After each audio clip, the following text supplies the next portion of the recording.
Magandang oras mga kababayan, mga kagulin boy. Ito yung newscaster ng ABC Network sa Amerika na parang suntukin na ni Donald Trump eh.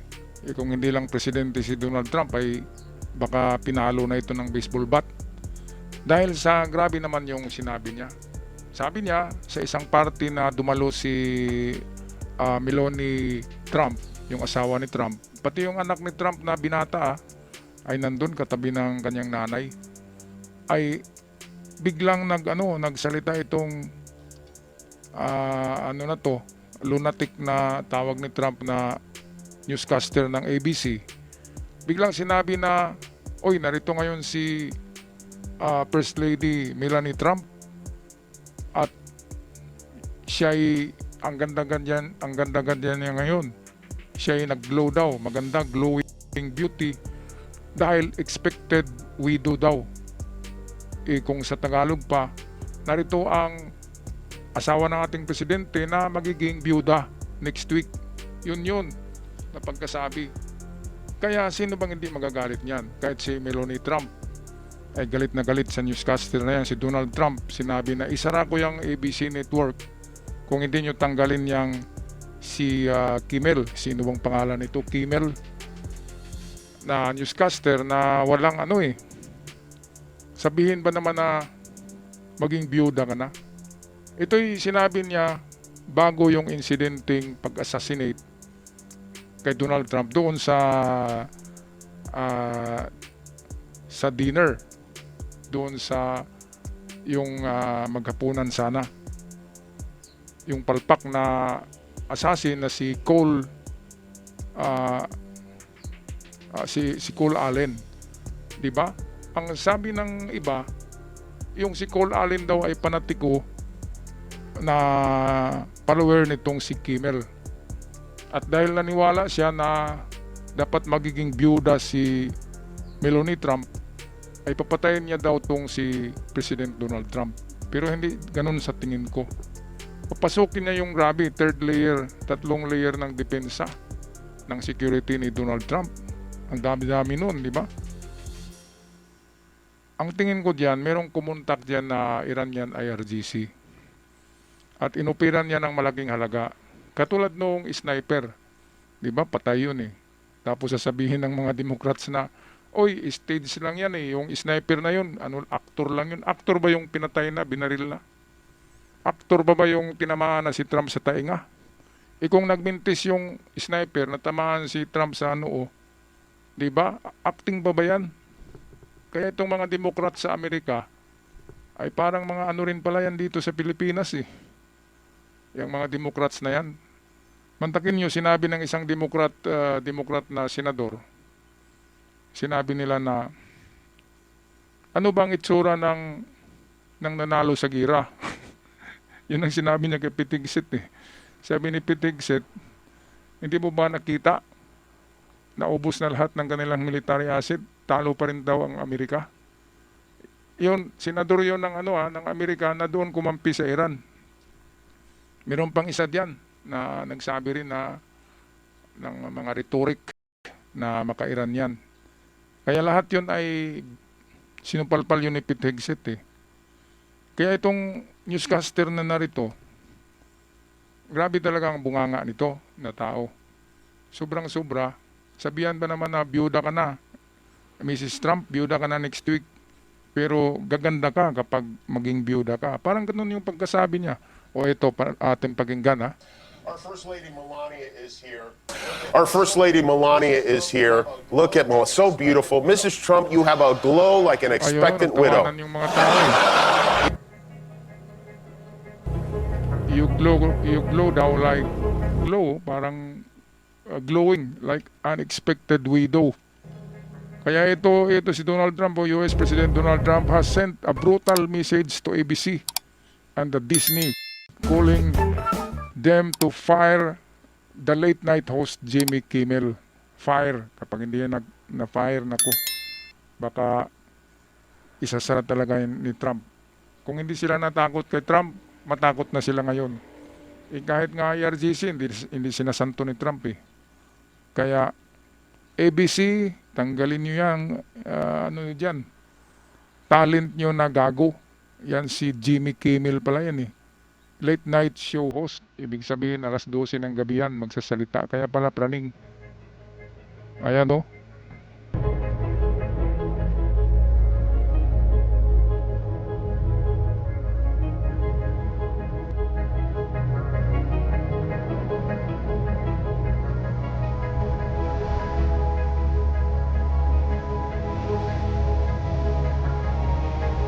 Ito pala. Ang actual dinner pala, umattend pala yung Kimmel sa ano. Umattend pala dito sa dinner ng official of the White House, yung nandun yung gunman who attempted the assassination of the members of Trump administration. Ngayon, ito na, nakuha ko na. Dahil pagsabi niya, ay dumating ang, ano eh, ang assassin at matagal na pinaplano yan ng assassin. Ibig sabihin, may alam si Kimmel tungkol sa plano ng assassin na ito. Bakit nasabi ni Kimmel na Mrs. Melanie Trump, you will be an expected widow by next week, di ba? Or you will be an expectant widow. Yun lang yun eh. And you are glowing. You're so beautiful because you will be a widow. Yun ang sabi niya eh. Ibig sabihin, alam niya na i-assassinate si Trump kinabukasan o sa araw na ito. Ito pala, akala ko kung saan yung binyo eh. Doon pala to sa ano eh. Mismo sa kinainan nila Donald Trump na binyo. Sa ballroom ito ng isang hotel na tanyag dyan sa Amerika. Kaya kasama pala dyan si Jimmy Kimmel na yan eh. At ginawa niyang katatawanan si Melanie Trump. Sabihin ba naman na byuda ka na next week? At magiging magandang byuda ka, glowing. Dahil wala na si Trump. O bakit alam niya yun? Dapat imbestigahan yan eh kung bakit alam niya. Baka kabarkada niya yung gunman, di ba? Ayun, ayan na oh. Pumasok na yung gunman.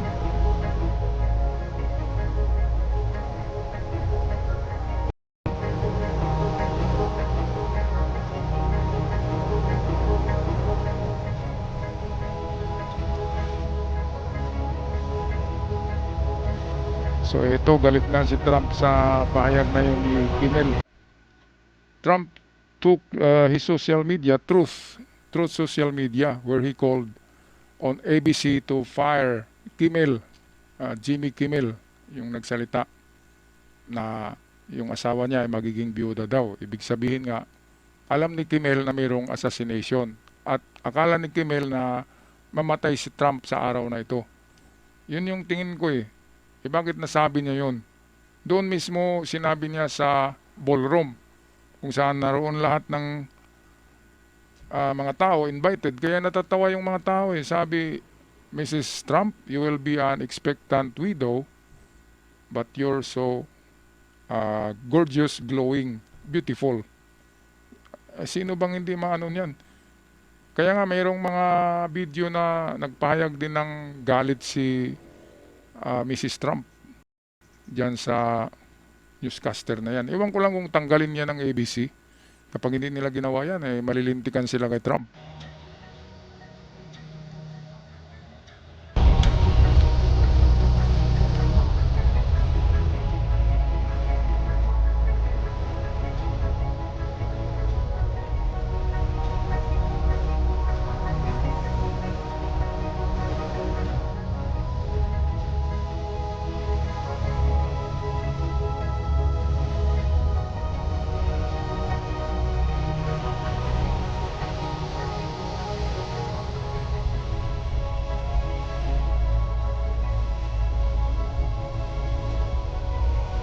So ito, nagsalita din si Melanie Trump. Sabi niya, he calls on Kimmel's violent and hateful rhetoric. Doon kasi ay marami ang magtangka sa buhay ni Trump kapag marinig na mas maganda pala kapag wala na si Trump. at magiging maganda yung asawa niya. Ayan, anong ibig sabihin niya? Nai-stress ba yung asawa ni Trump? Ni Trump? Na-stress ba itong si Melania? Ang tagal-tagal ng mag-asawa niyan eh. At maganda yung chemistry ng dalawa. Hindi pa presidente si Trump. Asawa na yan eh.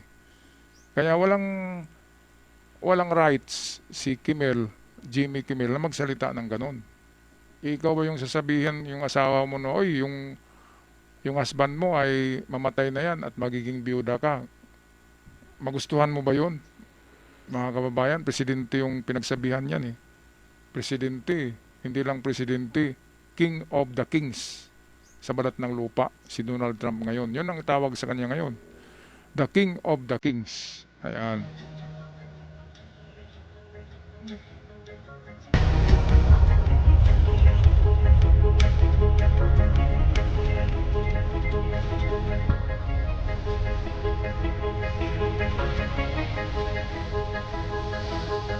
Alright, sige ha, magsuot ako ng eyeglass.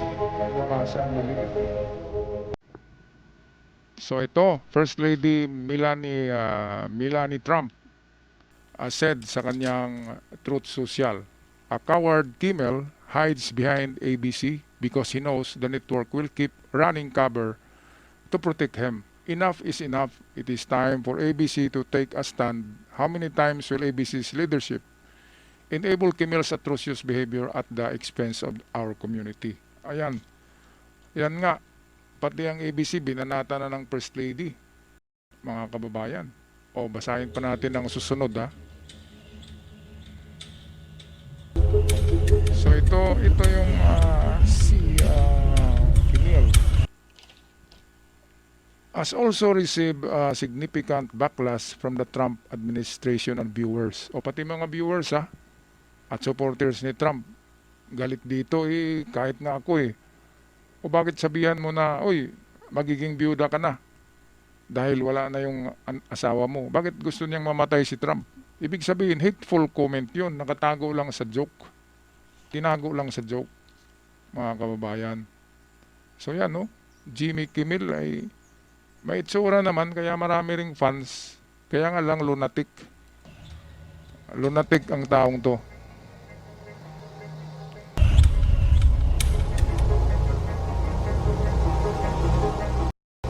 So ito, even the Secretary of the White House, Caroline Leavitt, White House Press Secretary Caroline Leavitt called out Kimmel and the left-wing media for their anti-Trump rhetoric.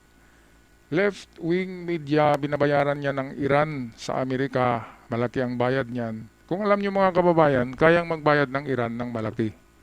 Naalala niyo yung 2017 na piloto ng US Air Force na isang babae na binili ng Iran at binayaran ng milyon-milyon at inofera ng mga mansyon sa Iran para ibigay sa Iran ang mga classified na documents sa US Air Force ng Amerika. Kaya yun yung babae na nag-defect eh. Kahit i-search nyo, lady pilot of US Navy defected to Iran. Yung ganun. Nalabas yun, yung mukhang kabayo na mahaba. Parang si Vice Ganda ang mukha nun eh. Mukhang kabayo, mga kababayan. Ay nandun na sa Iran ngayon. Kaya nga ang Iran ay marunong na magpalipad ng mga jet fighters dahil doon sa babae na yun, na dating US Air Force member na nag-defect, lumipat ng Iran. At wanted na yun, wanted na ng FBI yung piloto na yun. Kaya hindi na yun makakabalik pa ng US. Doon na yun madidido sa Amerika. Amigdat sa Iran. At hindi natin alam, baka isa sa mga eroplano ng Iran noon, ay ito yung kanilang star pilot eh, na babae. Kasi magaling yun. Okay, so ito na nga. White House, kinundi na din ang hateful left-wing media for anti-Trump rhetoric ni Jimmy Kimmel.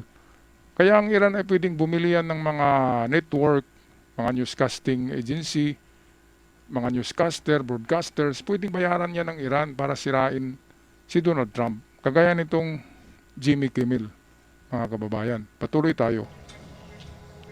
As the First Lady of the United States pointed out this morning, just 2 days prior to the shooting. As the First Lady of the United States pointed out this morning, just 2 days prior to the shooting, ABC's late night host Jimmy Kimmel disgustingly called First Lady Melania Trump an expectant widow. Who in their right minds says a wife would be glowing over the potential murder of her beloved husband? At ikaw magiging byuda. You are expectant widow and you will be glowing. So, gaganda daw si Meloni kung patay na si Trump. Yun yung kapag ibisaya natin yun o itagalog. Mga kababayan, kaya nagalit ang ang White House kay Jimmy Kimmel at sa ABC News sa pagtatakip sa kasalanan nitong newscaster na yan. Okay, anong masasabi nyo dito mga kababayan sa mga paraan ng Iran na pati piloto, pati mga newscaster, news agency ng Amerika ay mga nagiging left wing ng Iran. Binabayaran ng Iran para magsalita ng masama anti-Donald Trump na mga rhetoric para pagdating ng eleksyon ay mapalitan at matalo itong si Donald Trump. Okay, so anong masasabi niyo dito mga kabayan, mga ka-Golden Boy, tungkol dito sa isang newscaster na kumikiling ngayon sa Iran? Walang iba yung Jimmy Kimmel. Paki-comment na lang at ako'y magpapaalam na. Maraming salamat sa lahat. At sa mga bago pa lamang mag-subscribe, yan ay malaking tulong. Hanggang sa muli. Love you all.